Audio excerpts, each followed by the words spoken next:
Tagaytay is a component city in the province of Cavite in the Philippines. It is one of the country's most popular tourist destinations because of its outstanding scenery and cooler climate provided by its high altitude. Tagaytay overlooks Taal Lake in Batangas and provides one of the iconic views of the Philippines. The view of Taal Volcano Island in the middle of the lake, viewable from several vantage points in the city.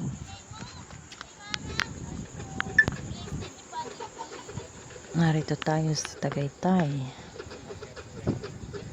the second-class city, second summer capital of the Philippines, and province of Cavite, Region 4, Calabarzon.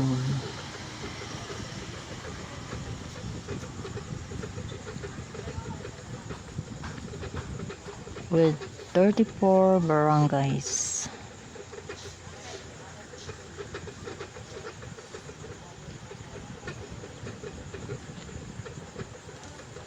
Tagaytay, which is officially called the City of Tagaytay, is a component city in Cavite Province. Tagaytay is one of the most frequented places in the south because of its outstanding scenery. It overlooks Taal Lake and Taal Volcano and cold climate, given its high altitude. This makes both the volcano and lake viewable from several vantage points, and this is also explained where it gets its moniker and why tourism is one of its major industries.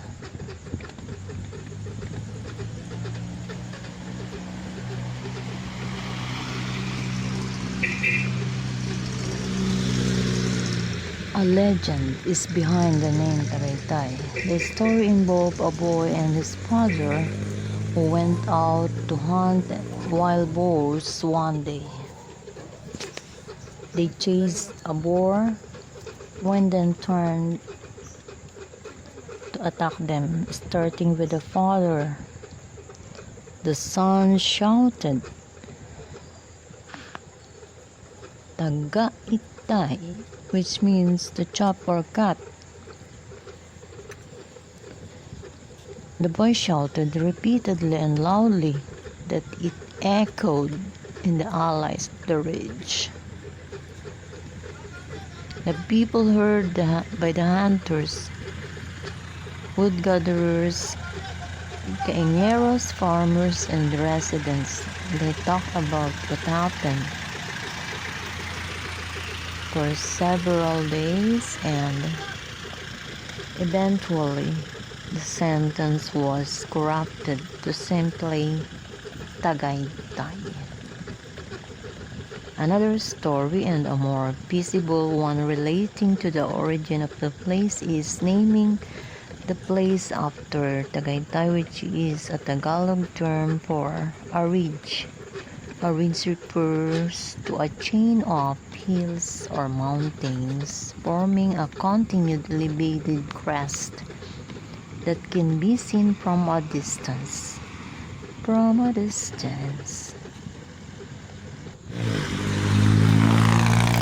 1896, during the Philippine Revolution, the revolutionaries found refuge on these ridges and forests.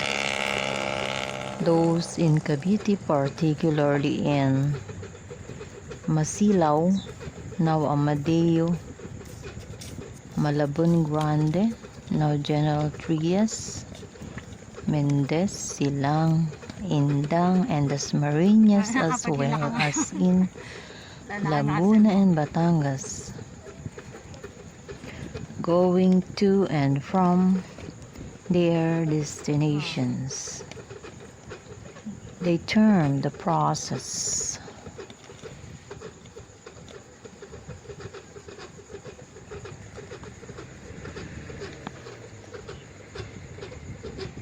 Mananagaytay, which meant they would traverse the ridges. The city was once a Kogon land, Kogunan, before it was discovered after the eruption of Taal volcano. The vast stretches of Kogon gave the Katipuneros a ready sanctuary when they needed to. Tagaytay City became a chartered city on January 21, 1938 upon the enactment of the Commonwealth Act No. 228. It was authored by Representative Justiniano Montano and signed by President Manuel L. Quezon.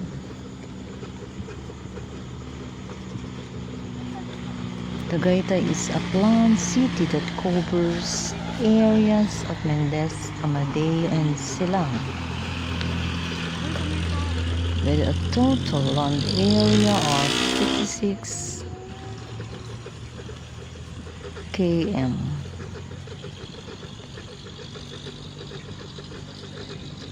The city overlooks Manila Bay to its north, Laguna de Bay to its east,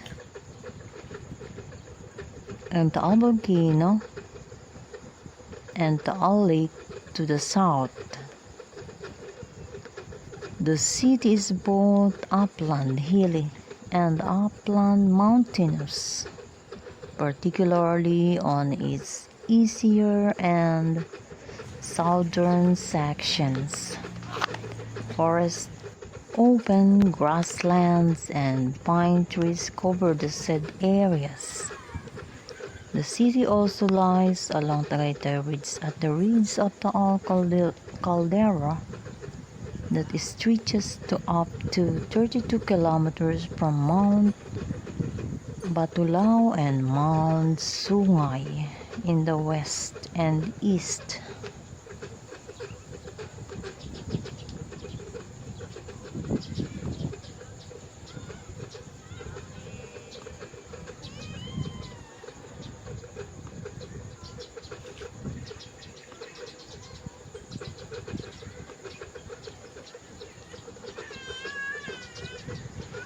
Such a unique geographic feature makes the development of mountainous resorts, for instance, possible. Tagaytay Highlands, which is situated on the highest point of the city.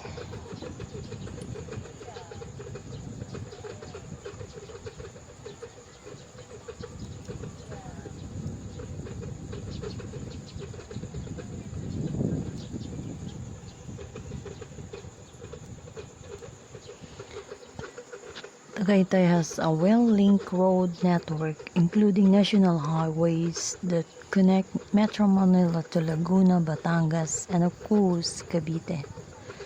Secondary roads to adjoin key cities, particularly in the northwest part, such as Mendez, Silang, Alfonso, and in the southwest part, like Santa Rosa, Calamba, and south including Talisay, Batangas. And South Luzon Expressway primarily serves the city through Tagaytay, Santa Rosa, and Tagaytay, Calamba roads. The first one passes Santa Rosa and Silang, while the second, Tagaytay Highlands and Calamba Premier International Park. This is also the main route if you are coming from Laguna going to Tagaytay. There's an alternative route from Carmona exit to Aguinaldo Highway in the Dasmariñas City, Manila-Cavite Expressway, or Cavitex, also serves the city by Aguinaldo Highway. This can be considered a point of convergence. Other expressways are expected to serve the city soon are Cavite Laguna or Cala-X, and Cavite, Tagaytay, Batangas expressways. Both will have an interchange at Aguinaldo Highway.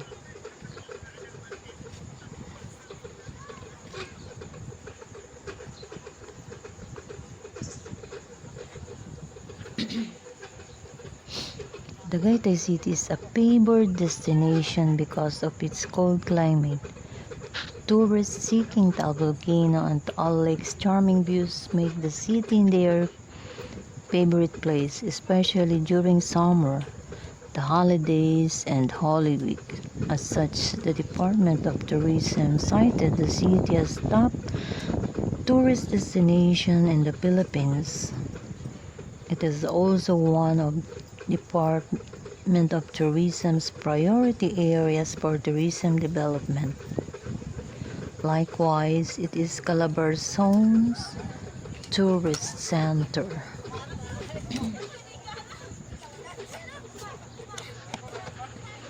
Tagaytay is strategically poised to be an anchor of gold tourism.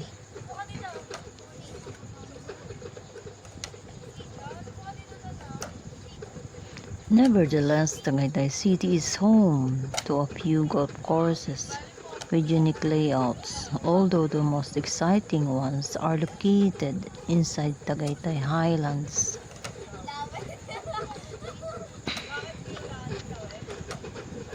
There are few of the facilities to explore inside Tagaytay Highlands include indoor badminton, basketball and squash courts, outdoor tennis courts with a grass surface, indoor table tennis, billiard hall, game room, internet and gaming center, children's recreation and learning center, indoor and outdoor children's playground, heated indoor lap pool and swimming pools, outdoor pools with jacuzzi clusters, disco bowling center,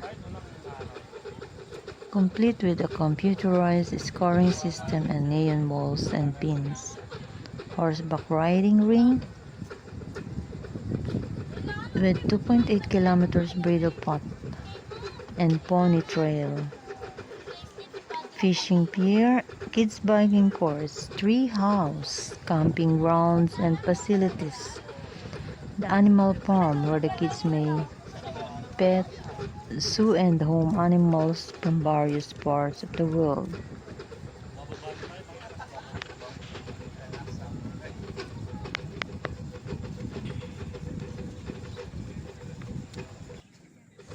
There are numerous recreational and leisure facilities in Tagaytay City. These are People's Park in the Sky, Picnic Grove, Sky Ranch Theme Park, Puzzle Mansion, Antonio's Garden, Japanese Garden, Nurture Wellness Village, Cafe Veranda, Cultural Show, Museo Orlena, the Bathhouse of Key Wellness Living, Sonia's Secret Garden, Paradiso, Dreamland Arts and Crafts Cafe, the Sculpture Museum, the Animal Farm, and the Casino Filipino.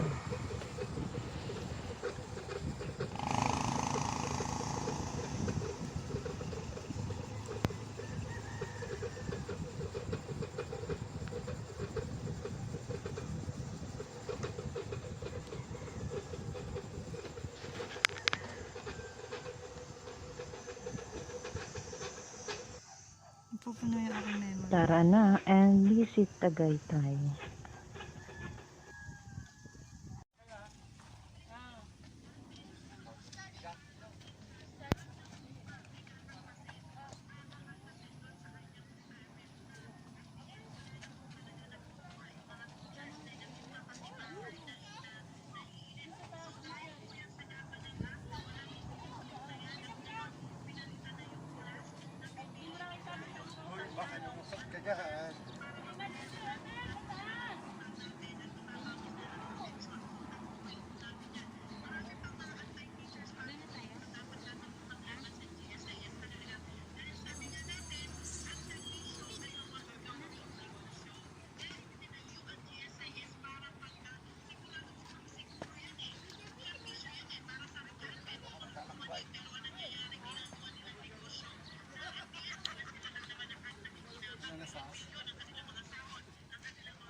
Thank you for watching and see you next video.